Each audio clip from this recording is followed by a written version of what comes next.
Hidden footage emerges from the McLaren garage after the Mexican Grand Prix and it changes everything. Engineers whisper that what looked like a technical issue may have been something far more deliberate. The data doesn't match the story the team told the press. And now, Formula One fans are demanding answers because Oscar Piastri may have been sabotaged. For the first 10 laps, everything looked perfect.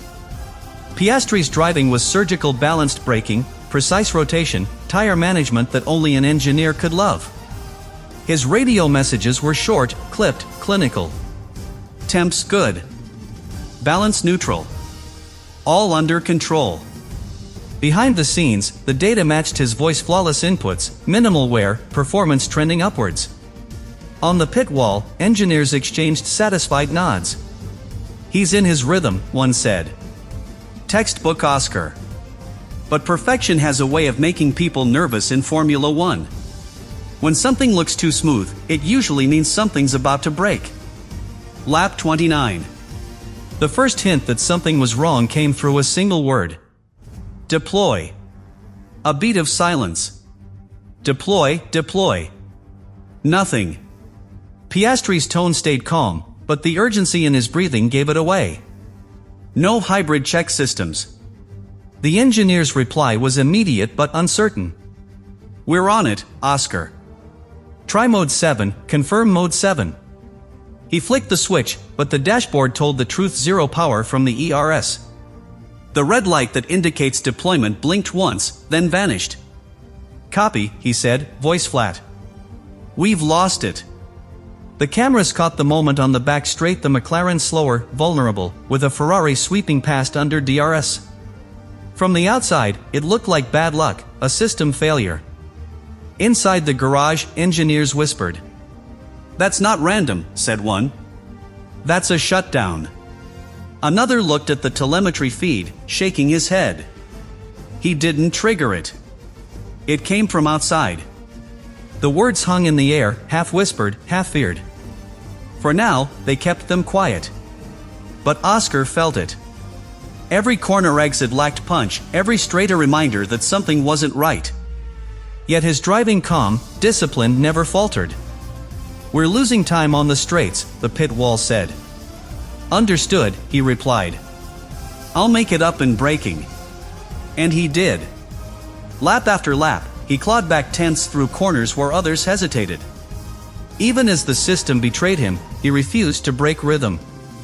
His telemetry, even crippled, was cleaner than half the field's full power laps. That was the difference: talent under control. By lap 40, the truth was clear: this wasn't a driver losing performance. This was a car being held back. The onboard camera showed Piastri's hands steady, precise, relentless. The kind of focus that comes when instinct overrides frustration.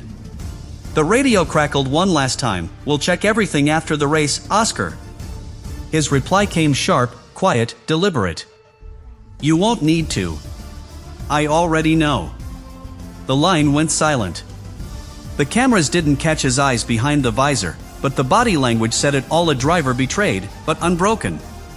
The morning after the Mexican Grand Prix, the mood inside McLaren's headquarters in Woking was heavy. The silence wasn't disappointment, it was suspicion.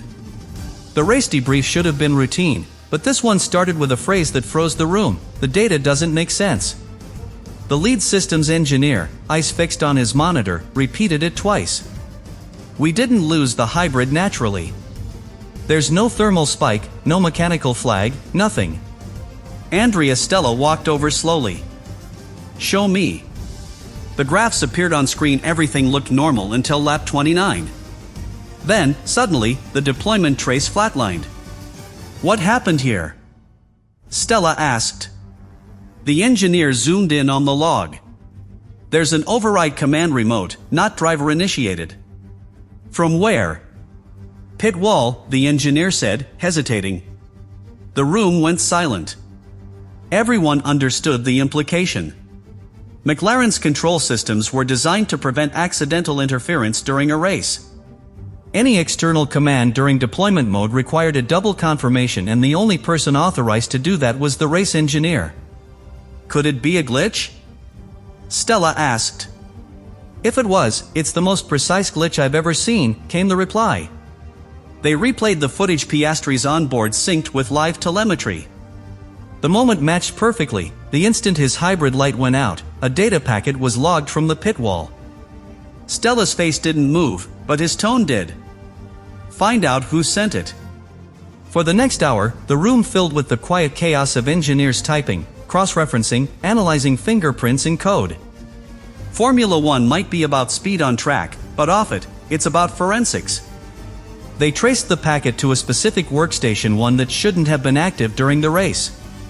That was when someone said it, the word nobody wanted to use. Are we looking at sabotage? The question hung there, electric. Technically, it was too soon to say. Emotionally, everyone already knew. The logs, the timing, the nature of the shutdown, it was deliberate. Stella stayed composed, as always. We don't use that word, he said quietly.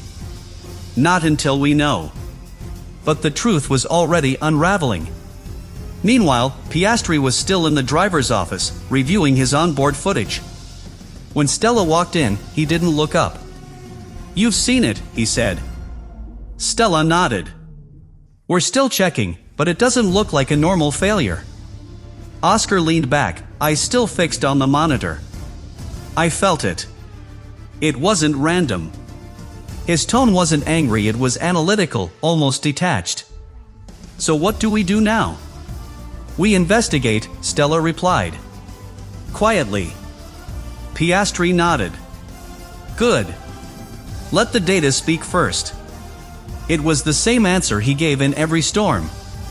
By that afternoon, the internal investigation had gone deeper.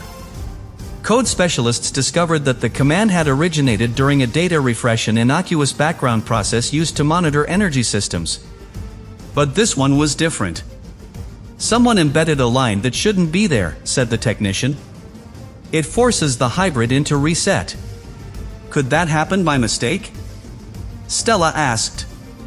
The technician hesitated. Only if someone wanted it to. The discovery hit like a thunderclap. A malfunction could be forgiven. A breach could not.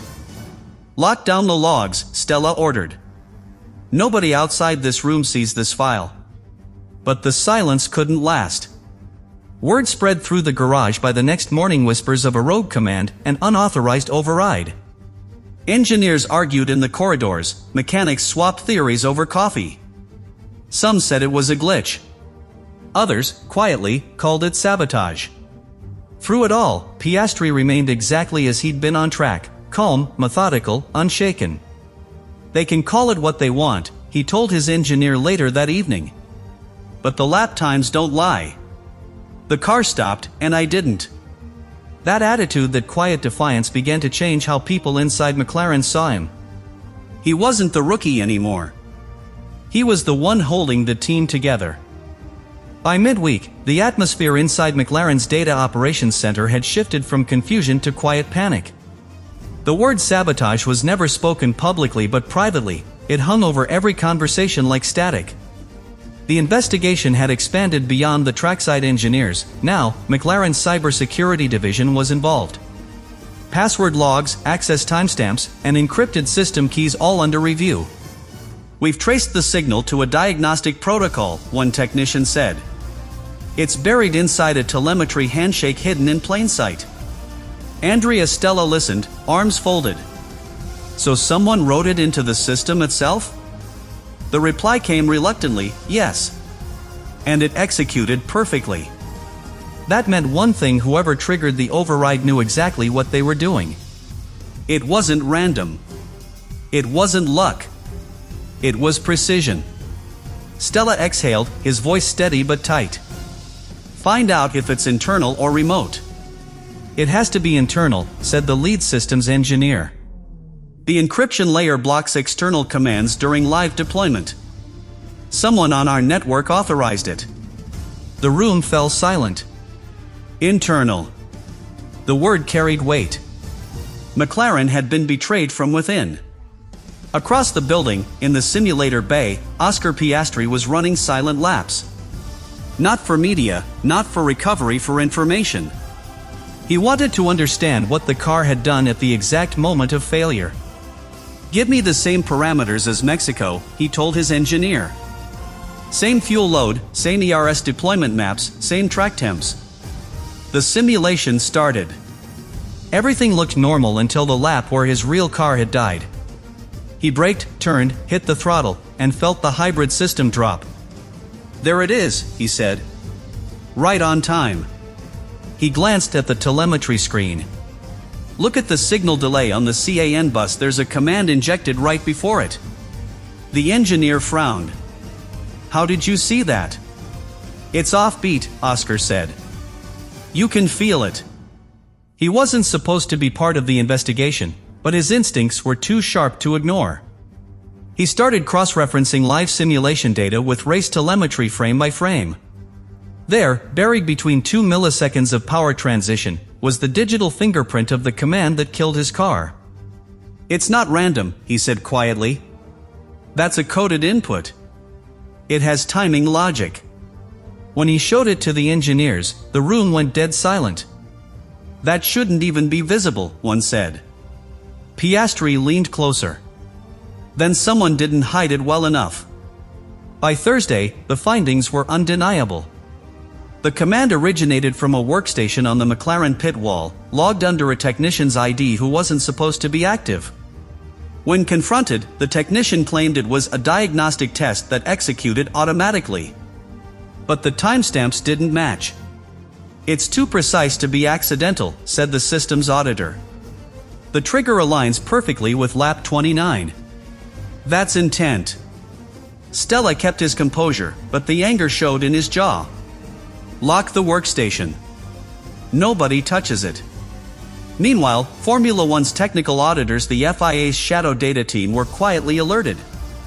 They weren't supposed to interfere, but leaks spread fast in the paddock. By Friday, whispers reached Sky Sports, McLaren investigating possible systems breach. Publicly, Stella denied everything. Privately, he called Piastri into his office.